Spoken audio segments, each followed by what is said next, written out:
Hi viewers, welcome to my channel and here is Waqas Yusuf and welcome all in Biology Online। आज का हमारा topic of discussion होगा DNA replication. हम देखेंगे कि DNA replication क्या होती है। फर्स्टली यहाँ पे रेप्लिकेशन वर्ड को देख लेते हैं। रेप्लिकेशन वर्ड है from replica, that mean copy. किसी भी चीज़ की कॉपी, दैट इज़ रेप्लिकेशन। तो यहाँ पे रेप्लिकेशन कॉपी बनना है किस चीज़ की, डीएनए की कॉपी। तो डीएनए की कॉपी कब बनती है और क्यों इसकी ज़रूरत पेश आती है, पहले ये बता देता हूँ। तो फर्स्टली ये बात जहन में रखिए कि जब एक सेल डिवाइड करता है और सेल को डिवाइड करने से पहले आपने डीएनए को डुप्लिकेट करना पड़ता है और उस डुप्लिकेशन के दौरान definitely when a cell divides and it make two daughter cells, तो दोनों डॉटर सेल्स में उतनी ही अमाउंट डीएनए की होती है जितनी के पेरेंट सेल में होती है। तो उस दौरान जब एक सेल डिवाइड होकर दो डॉटर सेल्स में चेंज होता है तो उसको अपने डीएनए को रेप्लिकेट करना पड़ता है। अब उस रेप्लिकेशन के दौरान जो प्रोसेस परफॉर्म होता है वो आज के इस लेक्चर में हम देखेंगे। तो फर्स्टली डेफिनेशन इसकी डीएनए रेप्लिकेशन की क्या है, that is the process by which DNA make copy of itself.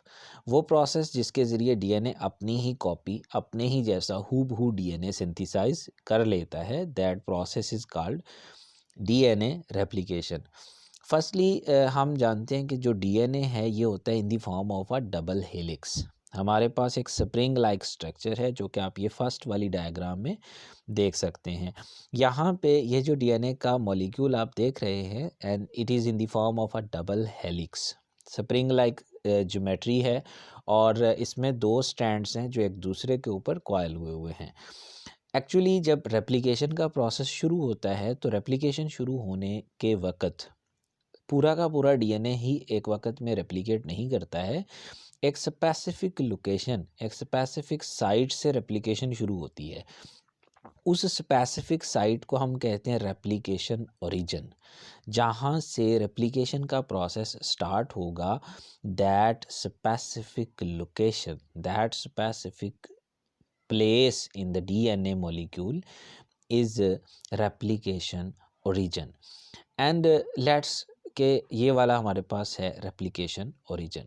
इस रेप्लिकेशन ओरिजिन को यहाँ पे एक एंजाइम यूज़ होगा firstly, that is DNA gyrase. Gyrase enzyme क्या करेगा, this will uncoil. Uncoil mean this will untwist. ये जो डीएनए ट्विस्ट हुआ हुआ है, इट्स लाइक अ हेलिक्स। तो गायरेज क्या करता है, इस डबल हेलिकल स्प्रिंग को क्या करता है, अनवाइंड करता है, इसको खोलता है और इसको अनकॉइल करने के बाद एक स्ट्रेट स्ट्रक्चर में बदल देता है। अब आपके पास ये एक डबल स्टैंडर्ड और स्ट्रेट डीएनए का स्ट्रक्चर आपके सामने है इस डायग्राम 2 के अंदर, जिसमें आप देख सकते हैं कि आपके पास क्या है, एक ऊपर वाले स्टैंड का ऊपर वाला एक साइड वाला एंड 5 प्राइम एंड है, दूसरे वाला 3 प्राइम है। नीचे वाले स्टैंड उसके अल्टरनेट है, that is 3 prime to and 5 prime. No I will share what is 5 prime and what is 3 prime. एक इससे पहले मैंने टॉपिक डिस्कस किया था न्यूक्लिक एसिड का, जिसमें हमने बात की थी कि जो डीऑक्सीराइबोज शुगर के अंदर 5 कार्बन होते हैं, कार्बन में 1 2 3 4 5, तो हम उनको नंबर करते हैं। जबकि इस 5 प्राइम एंड का मतलब है कि इधर जो हमारे पास वैकेंट पोजीशन है, जो इस साइड पे एंड मौजूद है, वो डीऑक्सीराइबोज का 5 कार्बन वाला एंड मौजूद है, जबकि दूसरी तरफ डीऑक्सीराइबोज का 3 कार्बन वाला एंड मौजूद है। अगर कोई नया न्यूक्लियोटाइड इधर से लगता है तो कौन सी पोजीशन पे 5 वाले कार्बन के ऊपर मौजूद फास्फेट ग्रुप पे लगेगा। इसको आप जो 3 प्राइम और 5 प्राइम का कॉन्सेप्ट है, ये मेरे दूसरे वीडियो लेक्चर में देख सकते हैं, जो जिसका लिंक मैं डिस्क्रिप्शन में पुट कर दूंगा। तो यहाँ पे जस्ट आप जहन में रखिए कि इस वाली साइड पे जहाँ पे 5 प्राइम है, इस वाली साइड पे जो डीऑक्सीराइबोज शुगर है उसका कार्बन नंबर 5 प्रेजेंट है और इस साइड पे कार्बन नंबर 3 अवेलेबल है। जबकि दूसरे वाले स्टैंड में जो डीऑक्सीराइबोज की ये वाली साइड जो डीएनए स्टैंड की है, उस पे डीऑक्सीराइबोज की कौन सी वाली पोजीशन वेकेंट है, 3 प्राइम, और दूसरी वाली पे 5 prime, mean 5 carbon is available for bonding. तो आपके पास ये जो एक हेलिकल स्ट्रक्चर था, फर्स्टली गायरेज क्या करता है, इसको अनट्विस्ट करता है, इसको ओपन कर देता है। इसके बाद एक सेकंड एंजाइम है हमारे पास, दैट इज़ हेलिकेज, और this enzyme is of prime importance. ये बहुत इंपॉर्टेंट एंजाइम है। तो ये को ये जो जिप लाइक स्ट्रक्चर आप देख रहे हैं, जिसमें ये दोनों स्टैंड्स हैं और आपस में जुड़े हुए हैं। एडेनिन ए ऑपोजिट है टी के, that mean adenine is opposite to thymine. C opposite है जी के, that mean cytosine is opposite to guanine. और ये पूरा स्ट्रक्चर जो है ये आपस में एडेनिन का थाइमिन के साथ डबल बॉन्ड बना हुआ है, गवानीन का साइटोसिन के साथ ट्रिपल बॉन्ड बना हुआ है। तो ये जो बॉन्डिंग है ये इसको एक जिप लाइक और एक पूरा स्ट्रक्चर बना रही है। हेलीगेज क्या करता है, गायरेज ने जब किसको अनट्विस्ट किया था, हेलीगेज क्या करता है, दोनों स्टैंड्स को क्या कर देता है, दोनों स्टैंड्स को ओपन कर देता है, दोनों स्टैंड्स को सेपरेट आउट कर देता है। और सेपरेट करने के बाद ये हेलीगेज यहाँ पे मौजूद है ताकि ये दोबारा से ना जुड़ें। और एक और प्रोटीन जो कि हम बाद में डिस्कस करेंगे कि वो भी यहाँ पे लगती है, that is single stand binding protein. वो सिंगल स्टैंड बाइंडिंग प्रोटीन क्या करती है, वो भी इन दोनों स्टैंड्स को जब ये सेपरेट आउट हो चुके होते हैं, और किसने किए हैं, हेलीकेज ने, तो वो सिंगल स्टैंड बाइंडिंग प्रोटीन क्या करती है, इनको दोबारा से जुड़ने नहीं देती है। तो हमारे पास पहला स्टेप क्या हुआ डीएनए रेप्लिकेशन का, कि आपके पास एक हेलिकल स्ट्रक्चर था, गायरेज ने उसको स्ट्रेट स्ट्रक्चर में बदला, हेलिकेज ने उसको ओपन किया, और ये जो ओपन, वो जो स्पेसिफिक लोकेशन थी, दैट वाज रेप्लिकेशन ओरिजिन या ओरिजिन ऑफ रेप्लिकेशन, वहाँ पे एक बबल लाइक सिचुएशन जनरेट हुई, एक आपके पास ये इस तरह से बबल बना, that is also called replication bubble. ये वो साइट है, ये वो लोकेशन है जहाँ से रेप्लिकेशन प्रोसेस शुरू होने वाला है। प्रोसेस कैसे परफॉर्म होगा वो हम नेक्स्ट स्टेप्स में डिस्कस करने वाले हैं। तो यहाँ पे ये आपके पास जो है, ये आप दोनों स्टैंड्स को देखिए, तो ये एक fork like, that is also that these two stands also called replication fork, क्योंकि इनकी जो शेप है वो फोर्क की तरह से बनती है। ये फोर्थ वाली डायग्राम में आप देख सकेंगे। तो इसमें आप देखिए, तो ऊपर वाला स्टैंड जो आपको दिख रहा है, दैट इज़ 3 प्राइम, और एक साइड पे क्या है 5, मीन 5 एंड 5 to 3, इसको क्या बोलेंगे, लीडिंग स्ट्रैंड। जबकि जो नीचे वाला स्टैंड होता है, दैट इज़ 3 to 5। ये डायरेक्शन को आप जहन में रखेंगे कि जो 5 to 3 डायरेक्शन वाला स्टैंड है, mean 5 prime and 3 prime direction वाला, उसको क्या कहेंगे, लीडिंग, और जो 3 और 5 प्राइम वाला है, दैट इज़ लैगिंग स्टैंड। और ये जो आप दोनों स्टैंड्स के दरमियान स्पेस है, ये कुछ इस तरह से शेप बन रही है कि ये एक फोर्क लाइक है, so it is also called replication fork. तो यहाँ तक जो 3-4 चीज़ें मैंने डिस्कस की, उनको आपको अच्छी तरह से जहन में बिठा लेना है, ताकि हम जो रेप्लिकेशन प्रोसेस है उसको बड़ी आसानी से समझ सकें। फर्स्टली मैंने आपको बताया कि क्या होती है, डीएनए की अनकॉइलिंग होती है। सेकेंडली डीएनए के अंदर क्या बनता है, रेप्लिकेशन बबल बनता है। और थर्डली ये रेप्लिकेशन 4 की सूरत में हमें दिखता है, जिसमें एक स्टैंड लीडिंग स्टैंड है और दूसरा स्टैंड क्या है, लैगिंग स्टैंड है। इसके बाद हम आ जाते हैं अपने रेप्लिकेशन प्रोसेस के ऊपर। तो रेप्लिकेशन प्रोसेस के लिए हम वही वाला जो रेप्लिकेशन फोर्क वाली डायग्राम थी उसी को कंसीडर कर रहे हैं। यहाँ पे ये आपके पास डबल हेलिक्स जो कि ओपन हुआ हुआ था, और क्या था यहाँ पे एक ऊपर वाला स्टैंड जिसको हमने क्या कहा था, लीडिंग स्टैंड। क्या है, 5 to 3 डायरेक्शन। अब 5 to 3 है, तो क्या होगा, जो यहाँ पे प्रोसेस शुरू होना है, शुरू होने के लिए यहाँ पे क्या होगा, रेप्लिकेशन प्रोसेस के स्टार्ट पे एक एंजाइम इस्तेमाल होगा, दैट इज़ डीएनए पॉलीमरेज 3। ऊपर वाले स्टैंड के साथ लगा डीएनए पॉलीमरेज 3, हेलिकेज ऑलरेडी लगा हुआ था जिसने इसको ओपन किया हुआ है।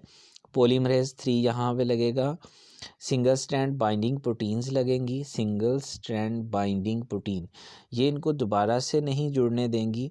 ये लीडिंग स्ट्रैंड पे हम मौजूद हैं। Leading strand DNA polymerase 3, helicase enzyme यहाँ पे लगा, और सिंगल स्टैंड बाइंडिंग प्रोटीन लगी जो इस स्टैंड को और इसको दोबारा से आपस में नहीं जुड़ने देंगी। तो ये ताकि रेप्लिकेशन का प्रोसेस जो है वो आसानी से परफॉर्म हो सके। अब ऊपर जो लीडिंग स्ट्रैंड है उसको डीएनए पॉलीमरेज ने क्या करना है, पॉलीमराइजेशन करवानी है। डीएनए पॉलीमरेज ने इसके ऑपोजिट नया स्ट्रैंड सिंथेसाइज करना है।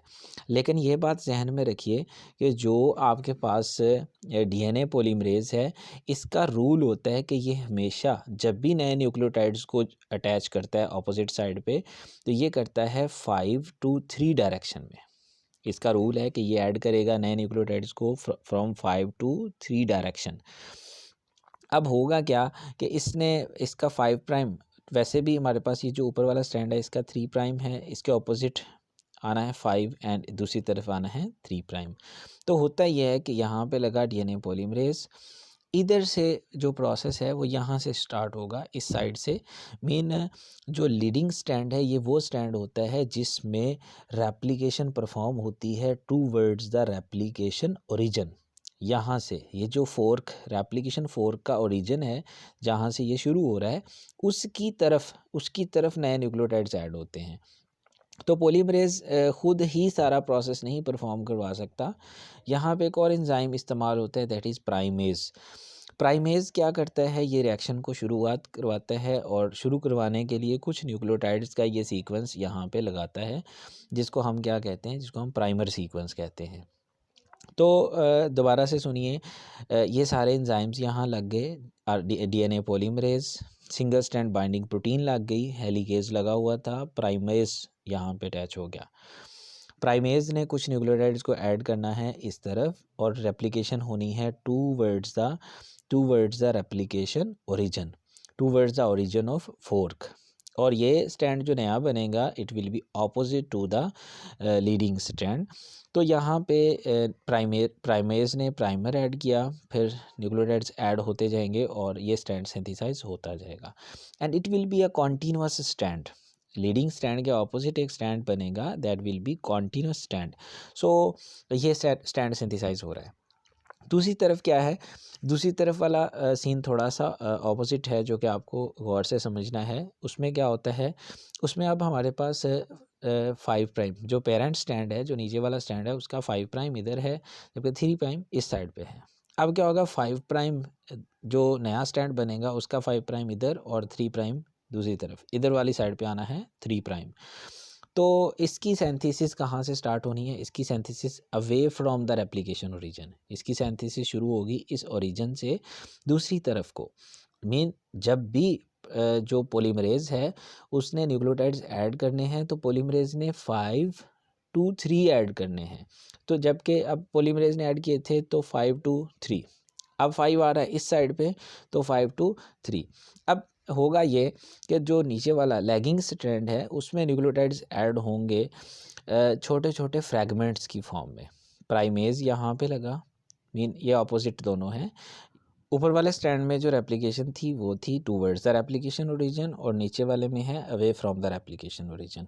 तो होता ही है कि ऊपर वाले का प्राइमर इस साइड पे है प्राइमेज और नीचे वाले का इस वाली साइड पे होगा। अब प्राइमर और प्राइमेज पहले प्राइमर को ऐड करेगा और यहाँ पे एक फ्रैगमेंट ऐड हुआ 5 to 3, फिर पॉलीमरेज 2 है, फिर यहाँ पे एक एंजाइम लाइगेज है, पॉलीमरेज 1 है। और ये होगा ये कि यहाँ पे जो सेगमेंट्स, छोटे छोटे सेगमेंट्स, न्यूक्लियोटाइड्स के सेगमेंट्स ऐड होते जाएंगे और ये जो सेगमेंट्स ऐड होंगे इन सेगमेंट्स को हम कहते हैं ओकाज़की फ्रैगमेंट्स, ओकाज़की फ्रैगमेंट्स। और ये कोई 100 से 200 न्यूक्लियोटाइड्स की लेंथ के बराबर होते हैं जो यहाँ पे ऐड होते जाते हैं। अब पॉलीमरेज 2 ने 1 ने ये ओकाज़की फ्रैगमेंट्स ऐड करवा दिए। वो फ्रैगमेंट्स फिर एक एंजाइम लाइगेज है, लाइगेज जो है ये यूनाइट करता है, जोड़ता है उन ओकाज़की फ्रैगमेंट्स को और एक मुकम्मल कॉन्टीन्यूअस स्टैंड बनाता है। जब ये स्टैंड बनता है इस साइड पे तो ये स्टैंड होता है डिसकॉन्टीन्यूअस स्टैंड। ऊपर वाला स्टैंड होता है कॉन्टीन्यूअस जबकि नीचे वाला डिसकॉन्टीन्यूअस। लाइगेज क्या करता है, उन ओकाज़की फ्रैगमेंट्स को एक कॉन्टीन्यूअस स्टैंड में बदलता है, उनको दोबारा से जोड़ देता है। तो इस तरह से रेप्लिकेशन का प्रोसेस जो है वो मुकम्मल हो जाता है। ये हमारे पास प्रोसेस था रेप्लिकेशन का। इसमें जो एंजाइम यूज़ हुआ है basically that is DNA polymerase 3, polymerase 2 और पॉलीमरेज़ 1। इनकी स्पीड बहुत ज़्यादा होती है और स्पेशली जो पॉलीमरेज़ 3 है उसकी स्पीड बहुत ज़्यादा होती है। इट कैन ऐड 1000 न्यूक्लियोटाइड पर सेकंड। मतलब आपने सोचा, आपने कहा और हो गया, that mean 1000, it can add 1000 nucleotide पर सेकंड। तो यहाँ पे ये आपके पास दो, ऊपर वाला स्टैंड कॉन्टीन्यूस स्टैंड बनता है, नीचे वाला discontinuous in the form of Okazaki fragments, और इस तरह से रेप्लिकेशन का प्रोसेस जो है परफॉर्म होता है। Hope all of you will understand the process. If you have any ambiguity you can write down in the comment box. आपने अगर हमारा चैनल सब्सक्राइब नहीं किया तो कीजिए सब्सक्राइब। जुड़े रहिए बियोलॉजी ऑनलाइन के साथ। अल्लाह हाफिज़।